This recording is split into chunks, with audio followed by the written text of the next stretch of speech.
Welcome to another episode of Sipping Whiskey with Jeff. I'm Jeff. And no, I didn't turn into Elton John. These are my Tony Stark Edith glasses. Huh? In celebration of my my newest addition to the... See, I still didn't figure out... There you go. A little bit of focus. My new addition to the theater came today.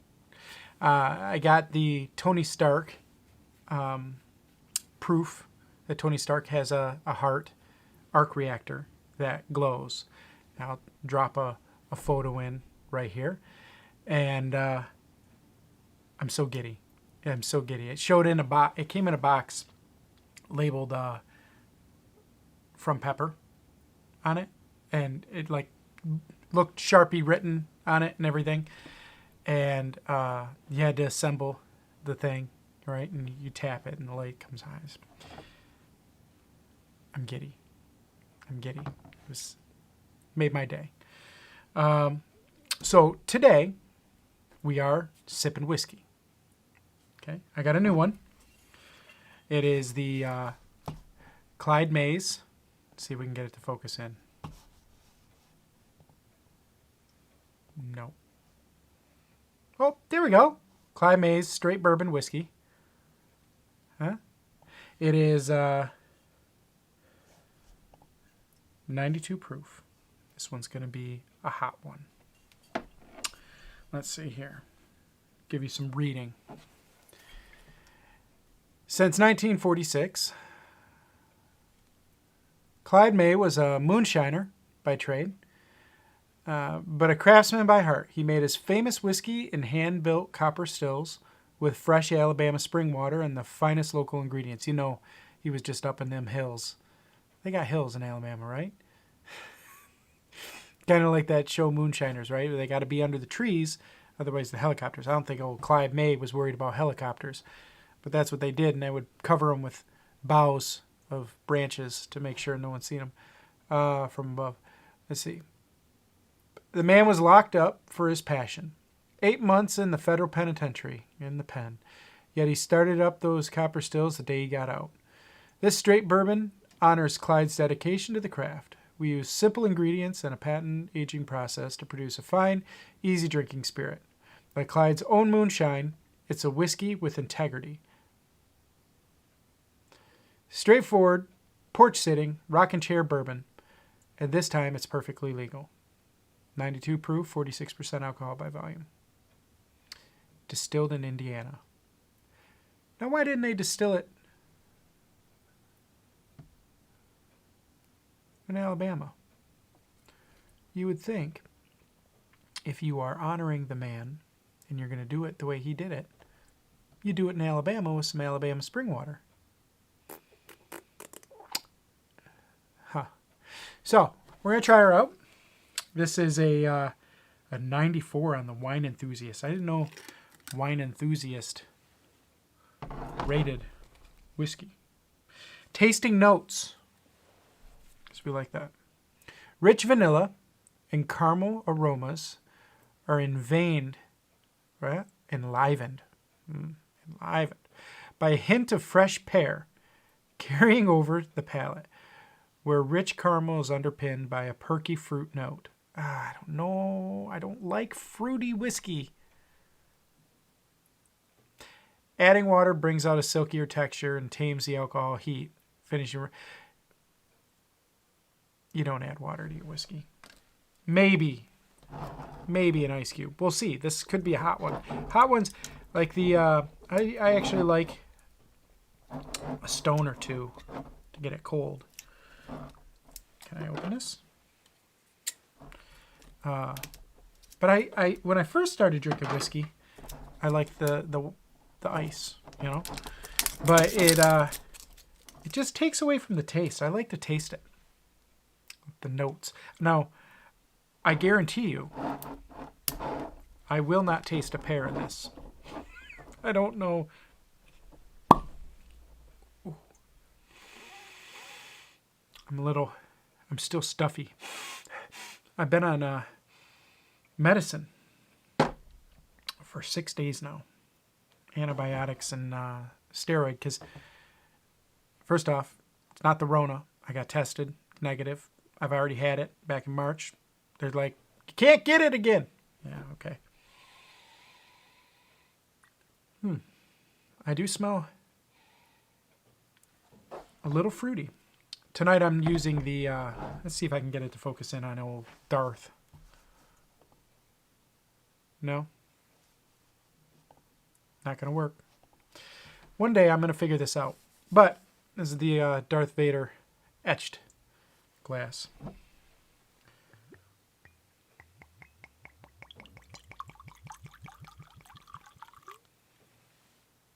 Oh, pour.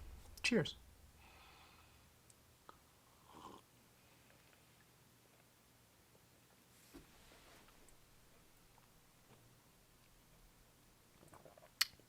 Very subtle. Ooh, there's a burn.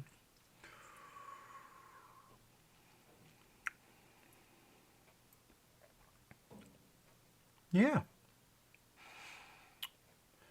There's the caramel. I can taste the caramel for sure. Very smooth. That is a very subtle whiskey. So yeah, I've been sick. I think it was stress. Well, stress and a sinus infection. There is a sinus thing going around. But man, was I stressed. I didn't think I was. Last week I after losing my father, and I went back to work, and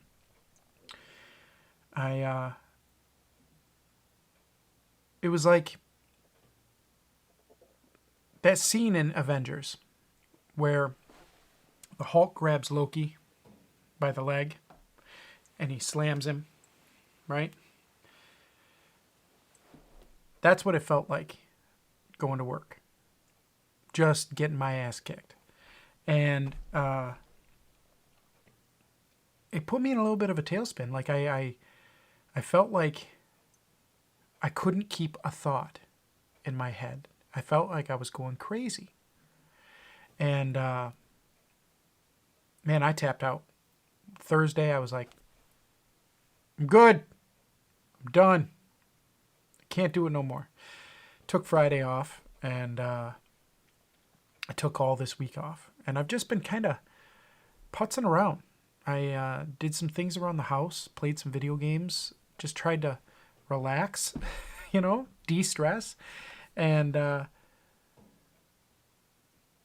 it's helped, I feel better. I still got this thing. The medicine, it didn't do anything. So I don't know, virus, what? I don't know what that is, but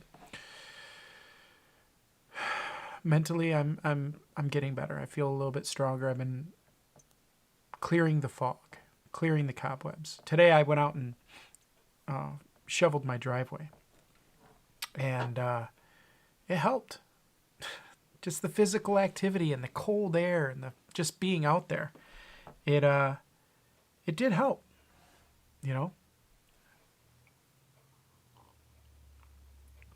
You have to take care of yourself.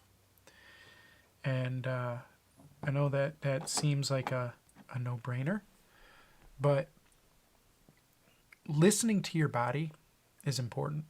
And that's one big thing that I've learned over the time from, and I'm not listening to it right now. I haven't been. I've been putting it off, But when I went through keto and I lost all that weight, okay,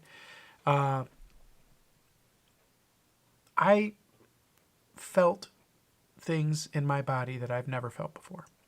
And now that I am on the other side of it, been eating cheese curds and pizza and pasta like tonight, you can see the puffiness. I could feel the inflammatory response of those foods. Okay, it's the same thing mental. When you are stressed, it's like an inflammatory response from your body, from your mind. It's just like seized. You become like the Tin Man left out in the rain. And so even though I've learned to listen and to pay attention to those cues, I've also built up a lifetime of resilience in ignoring those signs and ignoring self-improvement. It's almost like being afraid of it. That's the best way I can put it. Like, there is a light switch. And I talked about this a long time ago. If any of you ever listened to my old podcast, 15 Minutes in a Sauna, there is a light switch that you can flick in your brain today. And it will it'll change your life. It'll change everything. There's a perspective switch, I call it. And what that is you making up your mind to do something or not to do something. And every day when you wake up, you flip that switch one way or the other. Okay? And 9 times out of 10, you're going to wake up and you're going to go, switch still flipped? Good. Right? It's usually not until you have a heart attack or some catastrophic event that you decide, today I'm going to try flipping the switch the other way. We're going to flip it down. And that's what I did when I decided to go to keto. And that resulted in 70 pounds? A 70-pound weight loss.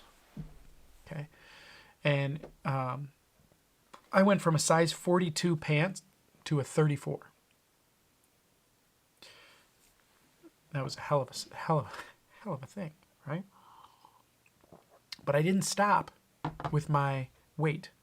I cleansed my brain. I cleansed myself emotionally. I remember very clearly what I was going through. The most stress that you can possibly lump on a human being, minus adding in death. Death is one of the top 5 stressors you will ever experience in your entire life. Okay?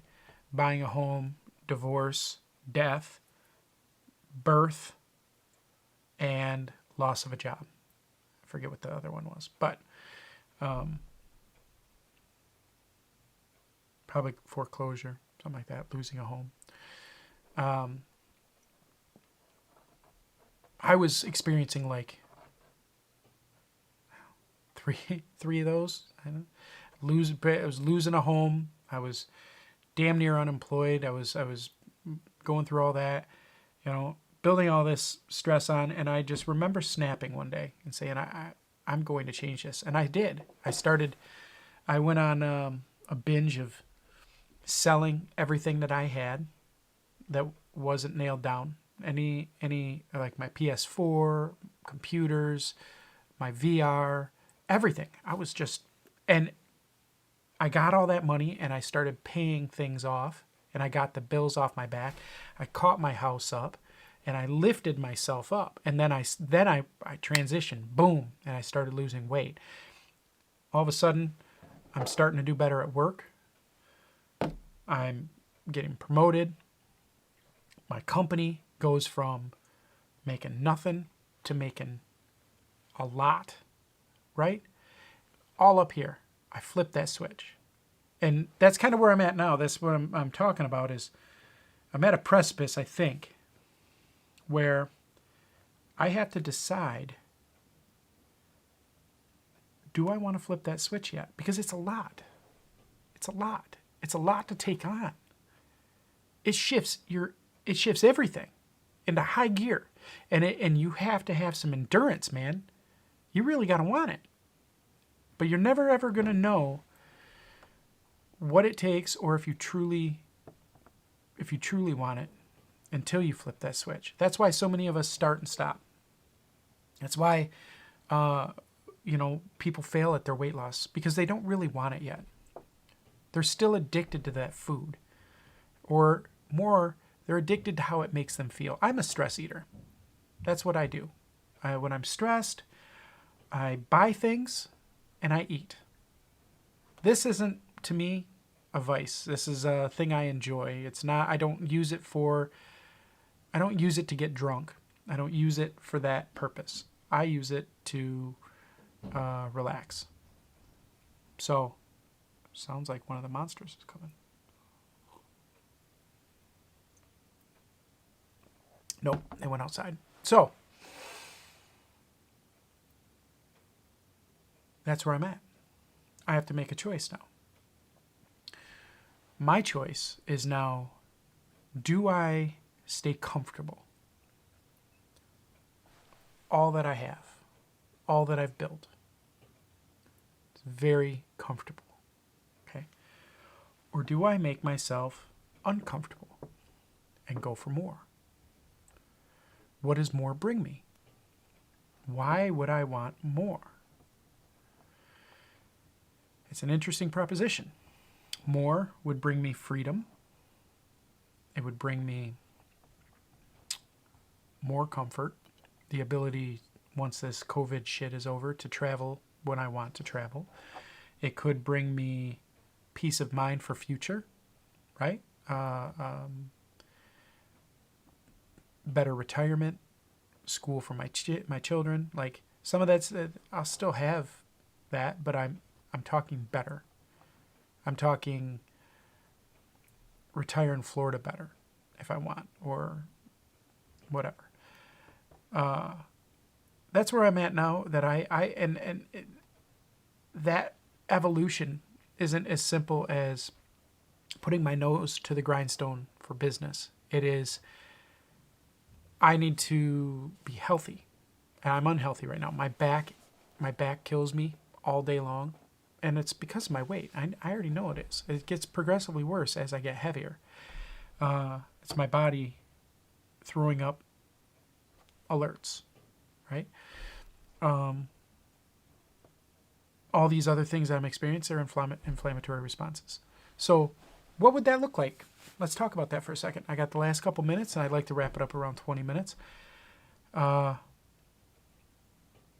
buddy Jim has been on me during the week. Taps is at 10. Reveille is at 5. So bed at 10, rise at 5. Okay, why would I do that? Well, you set a morning routine. You wake up, you do 10 minutes of working out. 10 minutes of quiet. 10 minutes of, someone just invited me to an Xbox party. 10 minutes of meditation. 10 minutes of prayer. 10 minutes of reading. And 10 minutes of journaling. 60 minutes. So you get up at 5. By 6 o'clock, you've worked out, you've meditated, you've prayed, you wrote in your journal, and you have just had some peace. Could be while you're eating your cereal, sipping a cup of coffee, whatever. Morning routine. Then you start your day. 6 o'clock, your day started. You're moving. Okay? So you do that throughout the week.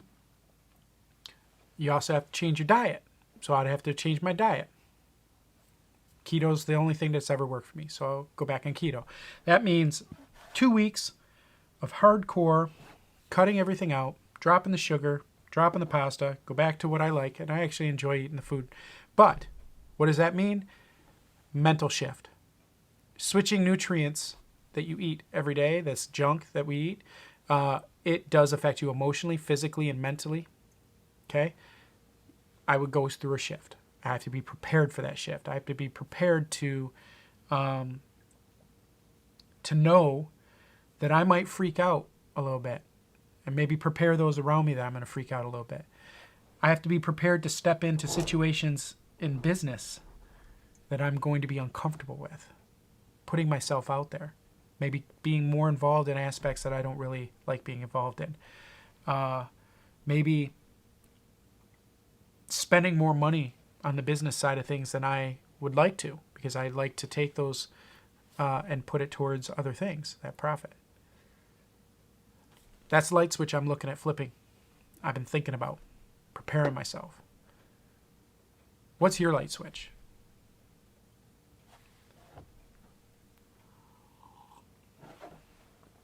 What does your change strategy look like? Think about that. And maybe drop one in the comments. Let me know. Because I'd love to hear it. If you've listened this long, or you jumped to the very end, whatever, I don't care. Let me know what your change strategy looks like. And are you prepared to do it? Until next time. Adios.